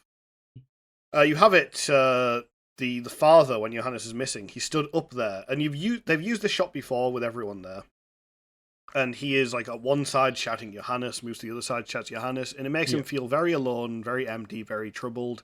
The wind is fluttering through the clothesline to show that the scene isn't very stable, and he's panicking. Thematically coherent for what's happening in the story at that time. Yeah. I just wish that happened more often. Yeah. And also that scene is slightly undercut by having a wipe cut. The wipe cuts! Star Wars. The rapid fire Star Wars wipe cuts definitely took me out of it. I expected one cut to be Johannes's face. Yeah, right? For like the director being like cuts are for amateurs, and I never cut from the film and I do single takes. The idea of having I know it's a way before time, but an After Effects plugin where it goes whoop is like very funny. It was like, what, 3 or 4 wipe cuts in like quite a lot, yeah. Relatively it's rapid each different succession. Family member and then combos of family members looking for Johannes, and it's just like whoop whoop whoop. Genuinely, I think if you cut those wipe cuts and then end it with the one transition in Star Wars where it kind of zooms out of C-3PO's face. Oh, no, I haven't seen it's like a classic shitpost one. They use it a lot. Right. It's like, it just opens up off of C-3PO's face. It's like a circular opening kind of cut. I don't know what it's called, but it's very funny. A match cut, right? Yeah, where, yeah. like you're looking at one thing and you cut to something. No, as in like, so the transition is like a pinhole opens up. Oh, with the new right, scene. right. It's really funny. I think if you cut that at the end of these wipe cuts, I'd lose my fucking mind. Like, it would have been Just the funniest thing I've ever seen in my life. turn it black and white, kind of change the grading so it looks the same. Yeah, or even just you cut it so like one of the like Mikkel's face in the next scene, like it expands out of that. Genuinely, I'd have pissed myself.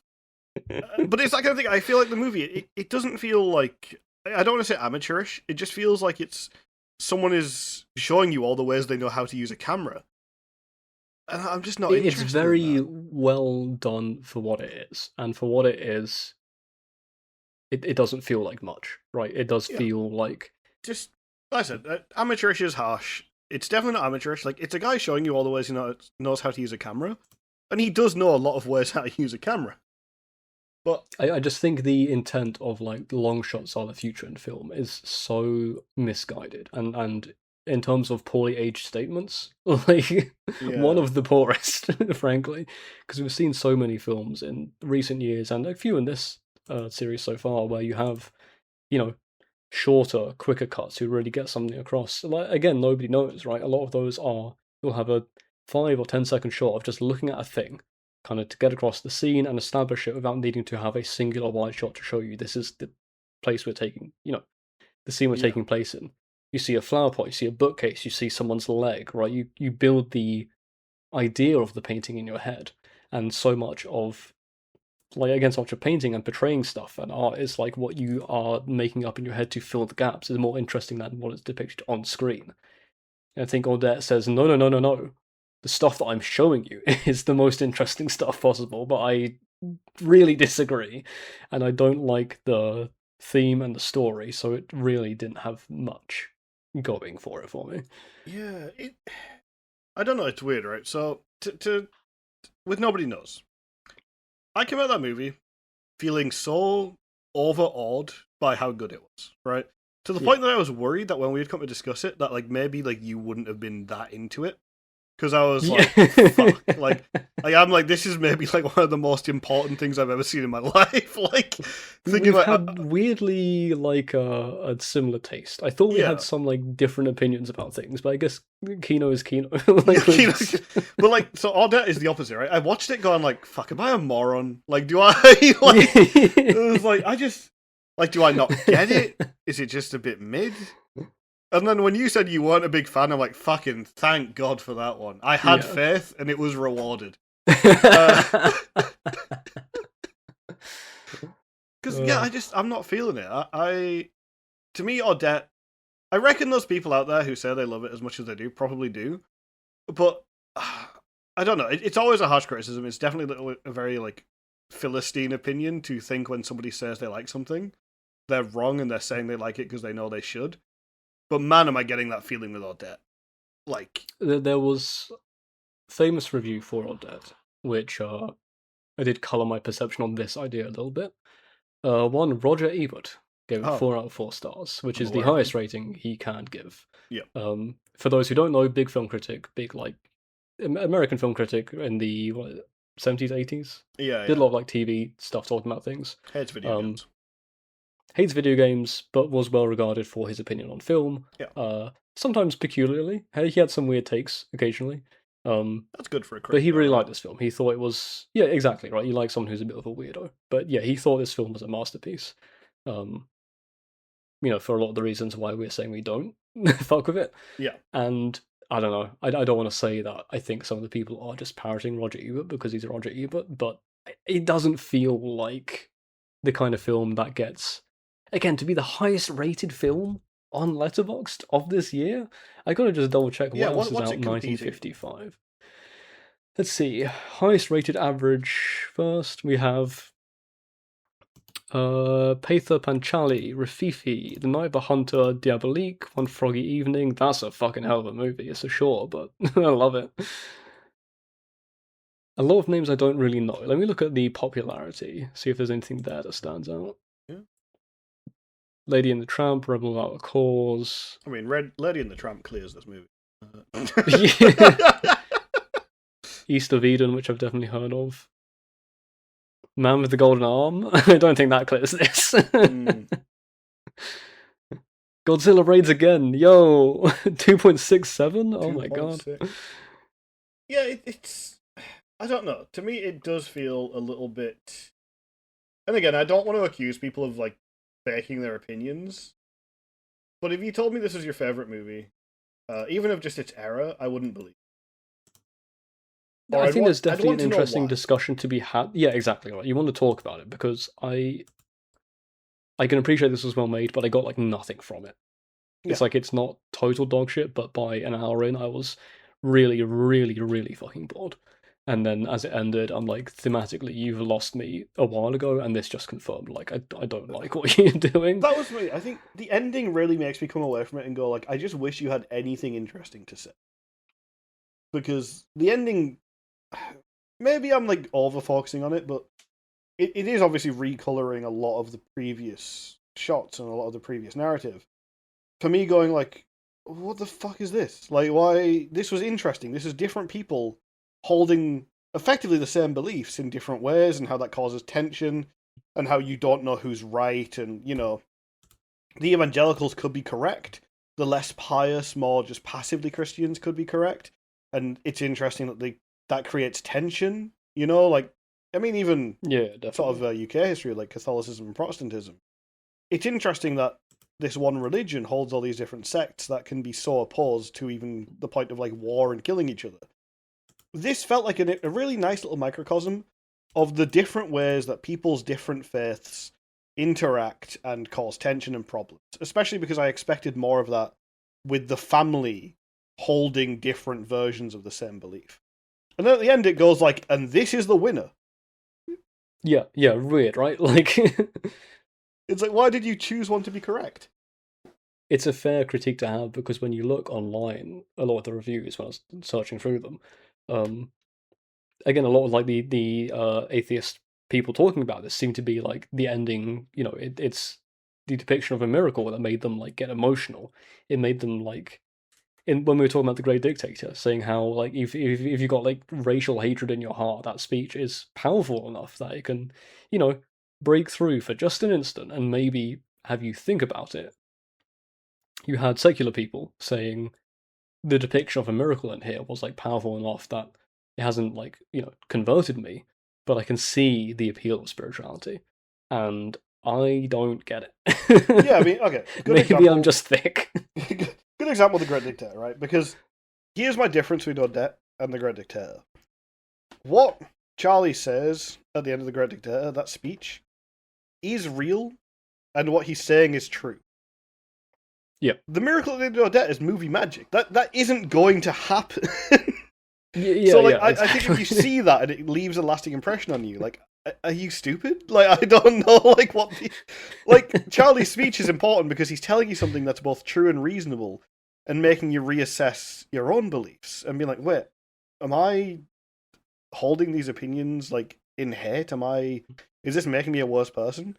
I didn't watch this and go, like, shit, I gotta believe in God, so, like, when my girlfriend gives birth, she doesn't die. Like, that's not gonna.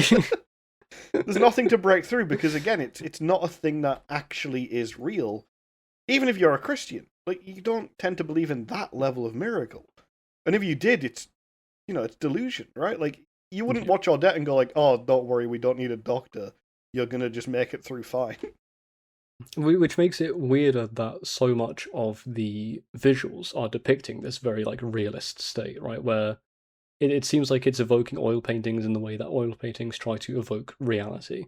Not to call this fascist art, but I think it is like, it's conservative, it's religious, right? There is an aspect of there. Yeah, Like we talked about with Judsus, where that kind of right wing leaning art is about there is artistic quality in depicting what is real. yeah, The visual feels like it's leaning towards that. So when you get the, elaborate miracle that like breaks through reality and tells you that faith in God will like enlighten your life. Feels like such a skew from the reality that the thing is trying to depict. Again, even if you are religious, because a lot of religious people do believe in God very fervently, and they have very bad lives. Like it doesn't save you, dude. Sometimes shit just goes wrong, and like, what are you gonna do about it? yeah. I mean, that is another reason I think the miracle at the end really threw me off so much, is because the movie was so grounded that yeah, Johannes had some like sort of prophetic moments, but that felt real still. It felt like, oh, he's saying things and they're happening, and everybody's like now getting a bit, oh shit. Because I mean, you can cold read a room and do that. He's not doing it for cold reading, but like you can see that work in the reality of the movie and just in real life. If a guy is like going on these sort of delusional rants and he says something that happens, that'll like off balance everybody. That's going to be unsettling, but it doesn't mean there's magic afoot. So when at the end Yeah. there is literal magic afoot, I was like, "What the fuck? Like, where did this come from? Like, why is it suddenly supernatural?" And I'm okay with this kind of like ending to a film, or like injecting some kind of like supernatural element to it would be fine. But this feels it's so heavy-handed. It's such a big miracle to throw in at the end. Yeah. Like, bringing someone back from the dead is not the go from 0 to 100. Like, you don't just do that. I don't know. It really did just undercut the entire movie for me. I think you could get a similar effect by like Inga if you end the film as Inga is going into labor and the doctor is saying something like the child is sick, it's not going to survive, be ready for this, and Johannes says this like have faith that God is good and will grant you the peace, and then the child comes out healthy, right? Yeah. Like there's the ambiguity there of like, was it their faith? Was it miracle of science? Was it just luck of the draw? But it would still have that room for like it's a depiction of reality. Whereas what we have here is so far away from reality. Yeah, if the miracle was something that could have happened, it just was very unlikely. I think I'd have been more into the ending. I still didn't really vibe with the movie overall, but I think, yeah, if it was a miracle that was a miracle in the actual, the way people use the word, right? It's a thing that they didn't expect to happen and was unlikely to happen, but oh, thank God it happened. I think that would have worked a lot better. Yeah, I mean, I'd be interested to watch other films by this guy, just to see, right? Because it's one of his longest, it's one of his latest in his career. So some of his earlier stuff, you got The Passion of Joan of Arc, you got Vampire, Day of Wrath. These are all films I've heard of that are very, very well regarded, and they are like 70 to 80 minutes. I wonder what he would do with a shorter thing that is less I don't know, preachy feels like too simple of a word to say for something like this, but less skewing you in one theological direction. Yeah. Also, somebody needs to like slap him around a little bit about the long cut thing. It's like an entire like when you have one cut in the middle of a film, it can be interesting. When the entire film is one cuts, it's like you need variety, you need flavor and texture and like spice to make your film really sing. And when it's just 7 minute long shot, 11 minute long shot, 12 minute long shot, 6 minute long shot, it's like fuck me, man. Just it's the whole thing of I guess like based on a play. It's like writing though, right? Where you have if you try and write a novel where every sentence is a like 10 to 15 word long subject noun verb structure sentence, it's going to be shit. If your movie is constant long single takes, it just doesn't feel very interesting to watch. Like I will say, as much as I laughed at it, the little like rapid fire wipe cuts were at least fun. I mean, vibe with it. I'm thinking back to I watched recently I think it's from '58, a film called Cat on a Hot Tin Roof, which is based on a play by Tennessee Williams. Yeah. And again, like it's single location, it's family drama, it's a play, right? But you have I don't know, it's so dynamic and like people are moving very quickly, the camera's following them, you have the multiple shots, you have I want to say like 4 or 5 different rooms that all look so different, and the blocking is different, and the characters are doing different things, and it like I love that film so much. It's really fantastic, and I was hoping for something similar when I learned it was based on a play because you can take advantage of the content there and spin it in a way that works in film. And this just felt like it had no spin. This was like I want to depict the play as written. Yeah. No, yeah, I got that. Sort of very similar feeling for me, right? It is just, I don't know. It feels harsh to say it didn't feel like it was trying to do anything, but it just didn't feel like it was trying to do anything. It didn't have much of an interesting message. It didn't really have any interesting like sets or characters. I guess it left me feeling pretty empty. I just wasn't into it at all. Yeah. Shame. Yeah. But hey, it's our first good movie, which we've both, high-rated movie that we both not really fucked with. Like, one of them had to be the first, right? So I'm That's interested true. to see Yeah. how many more we see of these. It's time for Who Said That? I've gathered 5 reviews, each Ooh. from one of our films, the 4 of which we have. Yeah, I guess you can ask for like a second try on some of these because we've got 4 films. Yeah. Let's see. Who said what about what? Mats Verschuren? I should have tried to pronounce his name before I got it open. Oh well. There you go. They say, this is pure torture. Worst movie I've ever seen in my life. Now, are they being hyperbolic about one of the small movies? Or are they talking about Ordet? This is the trick, isn't it? Their There's a lot of name. like, oh, you were going to Ordet, not King makes me think Dinosaur. Ordet. Because that Why sounds... would you not go to King Dinosaur? Because that I could see. I don't think being King Dinosaur was someone's worst movie. torturous. I don't think it was like laboring its point. I don't think it was like offensively long and drawn out. It was shit. See, because I'm gonna like... go to the battle that it goes on bottom of the tier list when we get there. So like, right, okay. I mean, I didn't like it. I just think it was like completely nothing. I think Ordet would feel like torture if you weren't into it. Like less so even than I was. I think it's plodding, it's slow, it's got fucking nothing to say. I'm going with Ordet. You've seen through my ruse. A contrast to last week. You're one up. It was Ordet. There we go. Anthony says, I symbolically represent the pace of this film. King Dinosaur. Oh my god, he's doing it. Oh, I'm winning. What mentioning pace? Because, okay, Ordet has a pace, and it's going at its pace, and it doesn't deviate from the pace. King Dinosaur is 45 minutes of fucking nothing happening, 10 minutes of rapid-fire animal abuse, and then it ends. I wonder what Anthony means by symbolically representing that pace. He's gonna do a bunch of coke and die? Like... Yeah, I don't know why. Just I think the phrasing there also had very like guy who watched like Mystery Science Theater vibe. Like it's like intellectual comedy. So yeah. All right, next up. Oh, sorry, Anthony, you being called out. Harry says, really felt like it could have benefited from more time to develop characters. Sally Gardner. Wrong. I thought someone was making a joke. Oh, more time to develop characters. Could have been King Dino. It could have been. Characters were not well developed at all. If it's not a joke one about Lurkule, I'm going to go with King Dino. Well, I've got you. It was a joke one about Lurkule. There we go, yeah. Which really is just like, there's only one character. Frankly, a full-on lie. Harry, you should be disappointed with yourself. Also, we know Hercules. You know, if you got to see a Hercules movie, we don't need to set up Hercules as a character. Well, he's Hercules as like a circus strongman. He's not Hercules, the myth, right? So he is a different character. I suppose he was even well better set up for that then, because everything drawn about him is accurate to the character. True. Yeah. Here's another one. Trenchy says, a slow burn, but the ending sequence is amazing. Ordet. You want to try that one again, there, buddy? Oh, really? I thought, because we talked about that a lot, yeah, with Ordet. No, we did. That's why it's a good one. Yeah, it's a good trick. A slow burn, but the ending sequence. Again, if it's not a joke one, which I don't think count, I mean, it has to be King Dino.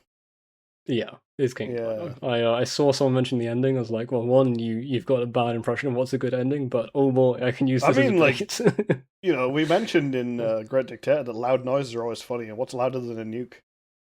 True, yeah. That nuke wasn't very loud, like, in the film, sadly. Yeah.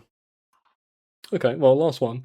Tsunami Studios says, looking to kill some time, could have spent that time with my cats instead. Oh. Tsunami Studios tells me that there's someone who, like, cares about film, or they think they'll, Would they try and kill time with Ordet and then be like, oh, I didn't vibe with that?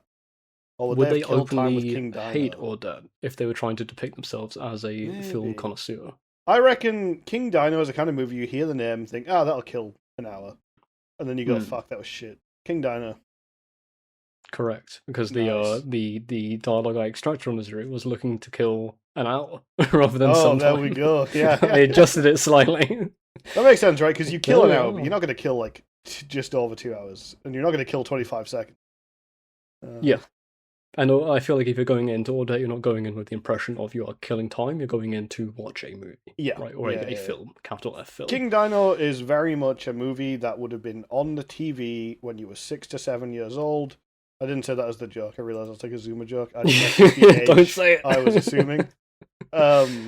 And you'd have like a parent has left on like a movie channel, and it happens, and you're playing a video game, and Yeah. it's on the TV. Like it's definitely like space filler movie.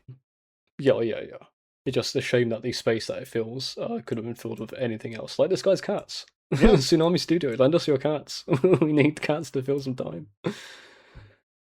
All right, Well, tier list time. Yep, time for the tier list. For the audio-only listeners, we have Bangers Gold Star, Good Fine, Too Interesting to Call Bad, Consolation Prize, and Trash. King Dinosaur, I am opting for bottom of trash because it is boring, it is slow, it is stupid, it is cheap, and it has like the more brutal of the animal violence that Yeah, I've seen, no, but I'm I'd say open to hear. I think King Dinosaur is even less worth watching than anything else that's in trash. Also, now that I see the Crazy, posters that, side by side, they're the same, dude. Like it's Lost the same Continent and King movie. Dinosaur are It's the exact same poster. I can't believe that the 50s. If we get another fucking dinosaur movie in the 50s, I'm vetoing Nazi thing. I'm vetoing 50s dinosaur movie. I want something different. What if the best movie is a dinosaur movie? Oh mate, I wonder if that ever actually happens. Jurassic World, maybe. We'll see. Jurassic World? No, not Jurassic World. Jurassic Park. What am I talking about? Say Jurassic Not Park. Jurassic I would say World. is peak, but Jurassic World, I'm not sure I'd go to bat for. No. Jurassic Park is up there as one of the best movies of all time. It's pretty good, yeah. Lurkule. I think it's in like high consolation Prize? prize. It's not interesting. It's not like hugely I well want to put it depicted even beneath for what it is. I want to put it beneath Santa. Beneath Santa. Yeah. Here's my reasoning, right? It's a Praxinoscope like film. Yeah. It wasn't the first Praxinoscope like animation. True. It wasn't a particularly interesting Praxinoscope animation. I don't think it has really like that much value, but like it's not trash. It's just a thing. I guess it's also like less interesting to talk about than Ice Cream Bunny because Ice Cream Bunny was insane. Yeah, I mean, I argued Ice Cream Bunny up from trash by saying it was a very interesting movie You to talk did, about yeah, because true. it has all these different Yeah. like strange bits of context. But yeah, I mean, look, I'd almost argue for putting it in trash. I'm like, what? There's not really any worth in watching it. No. Trash, like if I get repulsed by a movie. Okay, it's got to be trash. actively. It's not bad like, enough. Yeah, it's got to actually hurt to see. Yeah. Okay. I would have to tell someone like, don't waste your time watching it. And Hercule is short enough that me saying that would waste more of their time. Yeah, So- that's true. Yeah. Sally Gardner at a gallop. I think for like and we're not doing this like for most movies, but for like the cultural impact, I think like low it's good or high it's fine. Like it did stuff, right? Like it impacted film Okay, history in a way I that think- most things don't. I think the camera setup. I want to put it in gold star. Mm. I think Gold star. go have a look at it. It's cool. It's really neat how they did it. Go read about how they did it. I think it's worth knowing about.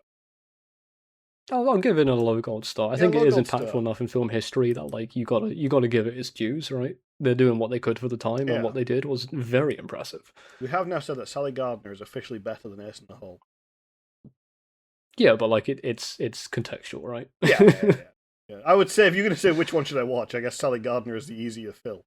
But Well, Ace in the Hole, if you say which one do I watch, I have 3 minutes. You can watch Sally Gardner like yeah. 200 times. Like the life support in my submarine has just gone off. What should I watch? Right now? Like you can probably get Sally Gardner in, but I don't know about Ace in the Hole. Also, that might feel a bit feel really, contextually. Yeah. Feel culturally enriched when you're watching Sally Gardner in your Yeah. last moments, at least. All right. And then Ordet. My instinct is I- like a low. It's fine. It's not I don't poorly even made, know. but I just you don't know even that.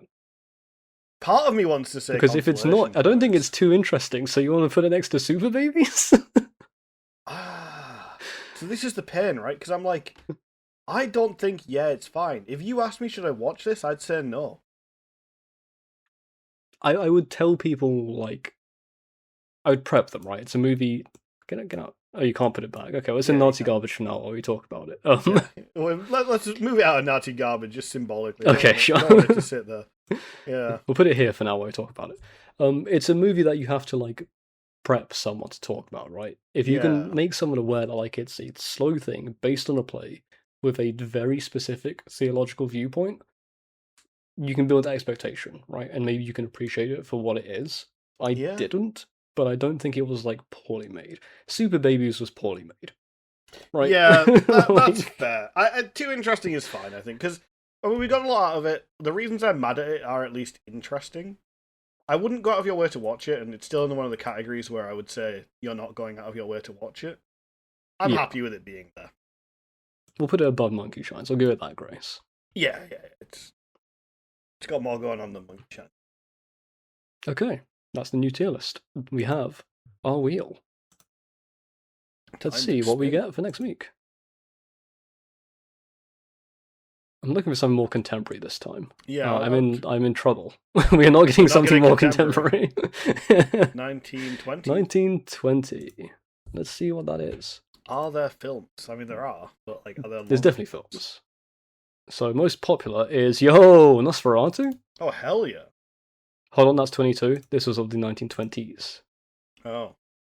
Most popular of 1920 is The Cabinet of Dr. Caligari. Let's see if its rating I feel like I've matches heard up as well. You've definitely heard of it, yeah. Yeah. Lowest rated is Indoor Sports by Tad, and Okay. highest rated is 1 Week. Is that one Charles Chaplin? No, it's Buster Keaton. Buster Keaton, hell yeah! Okay, this will be. Yeah. So let's see. Newlyweds receive a build-it-yourself house as a wedding gift, and the house can supposedly be built in 1 week. A rejected suitor secretly renumbers packing crates, and the husband struggles to assemble the house according to its new arrangement. Is this the one where the house? This is the one the house falls on him. It's got to be. Yeah. Man, what a and genuine stuntman. The film begins with an obese woman going through to the shoe store, insisting she's a size 3.5, though she's obviously much larger. Then out of the blue, a cat and stick figure appear, making fun of the woman, making fat jokes, and the like. It's 2 minutes long. We got to find another. Well, 1 week is only 25 minutes. Oh, so we're watching a set of movies. Because I do want to watch the Buster Keaton one. That's the thing. I'd like to watch it. It's been a while since I've watched any Buster Keaton, at any length. I've seen shorter versions of, clips. Oh! It's close. We nearly got consecutive years. Wow. 1929. We'll see the length of them. If they're too short, we'll just spin again. The Broadway Melody and Man with a Movie Camera. Gotta check most popular as well for context, of course. Look at the popular. Popular is Un Chien Andalou. The Andalusian Dog. Oh, Salvador Dali. Okay. Yeah. Okay. Oh, These are full-length films. Yes. Yeah. So 1929's most popular film is Un Chien Andalou by Louis Buñuel. I'm sure you've all seen this image before. Yes. Highest rated film is Man with a Movie Camera, the greatest documentary ever made. A cameraman wanders around with a camera slung over his shoulder, documenting urban life with dazzling inventiveness. Okay. And the lowest rated is The Broadway Melody. All talking, all singing, all dancing. The avoidable act of Harriet and Queenie Mahoney comes to Broadway, where their friend Eddie Kearns needs them for his number in one of Francis Zunfield's shows. When Eddie meets Queenie, he soon falls in love with her, but she's already being courted by Jock Warrener, a member of New York high society. Okay, so it's a romance. Why is this 2.3? Yeah. 100 minutes of forgettable songs and women screaming at each other about men. Oh no. Oh, it's going to be one of those. Okay. Oh boy. Okay, interesting at least. Yeah. Okay, so we have 1920, we have 1 Week and Indoor Sports, and 1929, Man with a Movie Camera, and The Broadway Melody. Those are films for next week. I get a feeling the good movies this time are going to be really good. Man with a movie Buster camera Keaton being is going to be good. yeah, but Man with a movie camera being so highly rated with that synopsis, I'm That kind of interests into me, it. yeah. Yeah. Like, early documentary is a curious idea. I've not, like, I don't think I've seen any documentaries, like, pre-1960 or something. Yeah, I think that's going to be good. Great poster, too.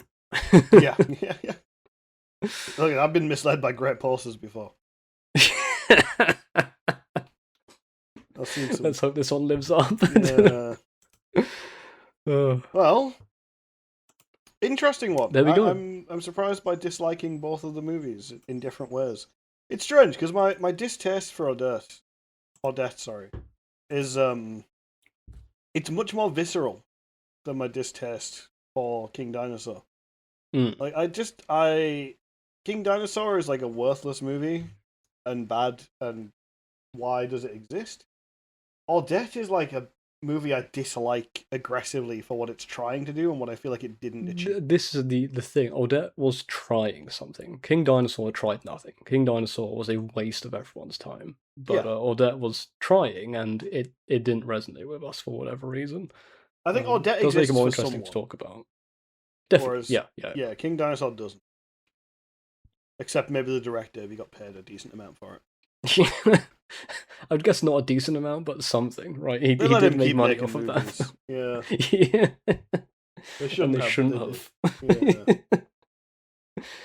Oh well. All right, well, those are your movies. Go watch them, maybe, or don't. Just listen about them and rob yourself of some experiences. Apparently, Yeah. you could stumble into a movie you don't like we did. And if you did like Ordet, I don't know, call us idiots in the comments or something.